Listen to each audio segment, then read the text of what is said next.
हमारे यहाँ घरों में 3 ब्लेड के पंखे लगाए जाते हैं, जबकि अमेरिका के घरों में 4 या 5 ब्लेड के पंखे लगते हैं। पर सवाल यह है कि ऐसा क्यों? क्या आप जानते हैं? ये कोई डिजाइन की वजह से नहीं है, इसके पीछे भी एक पर्पस है। वो क्या है, मैं आपको बताता हूँ। एक्चुअली अमेरिका के घरों में कमरे थोड़े बड़े होते हैं और वहां पर एसी भी लगे होते हैं। इसीलिए एसी की हवा को रूम में चारों तरफ फैलाने के लिए भारी 4 या 5 ब्लेड के पंखे लगते हैं, जो कि धीमे चलते हुए इस काम को आसानी से कर देते हैं। लेकिन इंडिया में ज्यादातर लोग एसी अफोर्ड नहीं कर सकते और यहां पर कमरे भी छोटे होते हैं। इसी वजह से ज्यादा हवा फेंकने वाले हल्के पंखे चाहिए।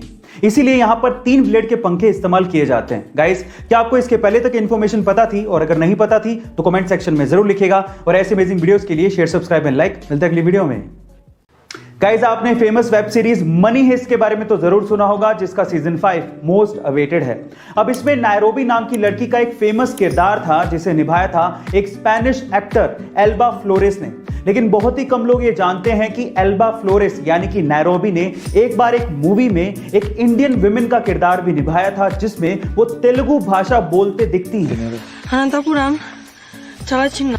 उस मूवी का नाम था विसेंटे फेरर, जो कि एक स्पेनिश मूवी थी, लेकिन उसकी स्टोरी इंडियन थी। गाइस, क्या आपको इसके पहले तक इफेक्ट पता था? और अगर नहीं पता था तो कमेंट सेक्शन में जरूर लिखिएगा। और ऐसे अमेजिंग वीडियोस के लिए शेयर, सब्सक्राइब एंड लाइक। मिलता है अगली वीडियो में।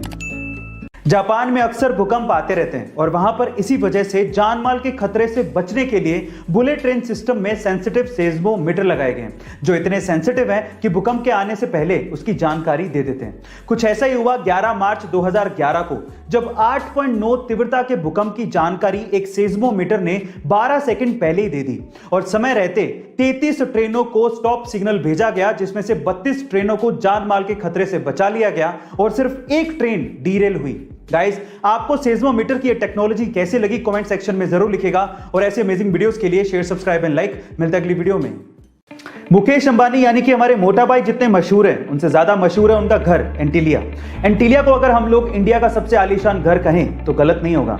लेकिन क्या आपको पता है कि एंटीलिया दुनिया की दूसरी सबसे महंगी प्रॉपर्टी है? जी हाँ गाइस, आप ठीक सुन रहे हैं। पर फिर पहले नंबर पर कौन सी है? तो चलिए मैं आपको बताता हूं। दुनिया की सबसे महंगी प्रॉपर्टीज में पहले नंबर पर है बकिंगम पैलेस। लेकिन वो एक रॉयल प्रॉपर्टी है, एक पब्लिक प्रॉपर्टी है, जिसका कोई एक ओनर नहीं है, जिसकी टोटल इवैल्यूएशन है $5 बिलियन, यानी कि 35,000 करोड़ रुपए।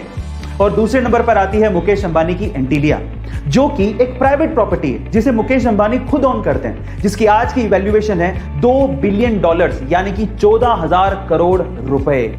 हमारे मोटा भाई ने इंडिया का दुनिया में इतना नाम किया है, उसके लिए एक हार्ट तो बनता है। गाइस, क्या आपको इसके पहले तक इफेक्ट पता था? और अगर नहीं पता था तो कमेंट सेक्शन में जरूर लिखिएगा। और ऐसे अमेजिंग वीडियोस के लिए शेयर, सब्सक्राइब एंड लाइक। मिलता है अगली वीडियो में। पाकिस्तान में एक जगह है जिसका नाम है लांदी कोतल, और वहां की खास बात यह है कि वहां पर एक बहुत पुराना बरगद का पेड़ है, जिसे पिछले 122 सालों से जंजीरों में बांध कर रखा गया है और उसे अभी तक खोला ही नहीं गया है। जी हाँ गाइज, एक पेड़ को जंजीरों से बांध कर रखा हुआ है। और रीजन जान के प्लीज आप हंसिएगा मत।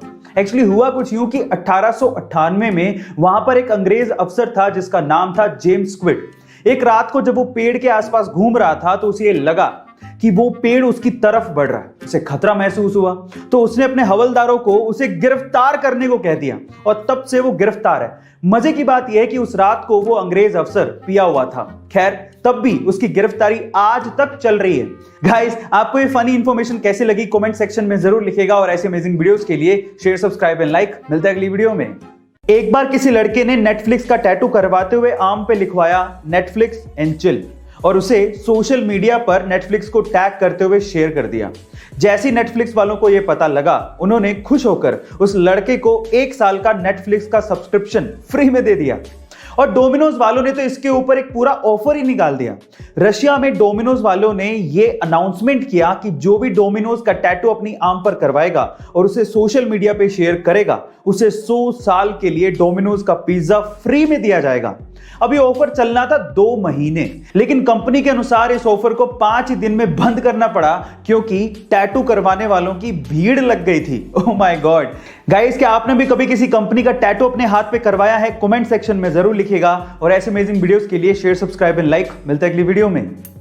क्रिस्टियानो रोनाल्डो दुनिया भर के करोड़ों फैंस के लिए एक बहुत बड़ी इंस्पिरेशन है और ये बंदा भी अपने फैंस के लिए अपनी रिस्पॉन्सिबिलिटी को बहुत अच्छे से निभाता है। कैसे? हाल ही में यूरो 2020 मैच से पहले प्रेस कॉन्फ्रेंस में जैसे क्रिस्टियानो रोनाल्डो पहुंचे, उन्होंने नोटिस किया कि माइक के पास 2 सॉफ्ट ड्रिंक की बोतल्स रखी हुई हैं। तो उन्होंने तुरंत उन सॉफ्ट ड्रिंक की बोतल्स को हटाया और कैमरे के सामने पानी की बोतल को पकड़ के ये कहा, ड्रिंक वाटर। हालांकि वो सॉफ्ट ड्रिंक का ब्रांड पूरे टूर्नामेंट का ऑफिशियल स्पॉन्सर था, लेकिन इस बात की परवाह रोनाल्डो ने नहीं की और सही संदेश अपने फैंस को दिया। और ऐसा करके रोनाल्डो ने अपने फैंस में अपना विश्वास और मजबूत किया। गाइस, आपको रोनाल्डो की ये बात सुन के कैसा लगा? कमेंट सेक्शन में जरूर लिखिएगा और ऐसे अमेजिंग वीडियोस के लिए शेयर, सब्सक्राइब एंड लाइक। मिलते हैं अगली वीडियो में।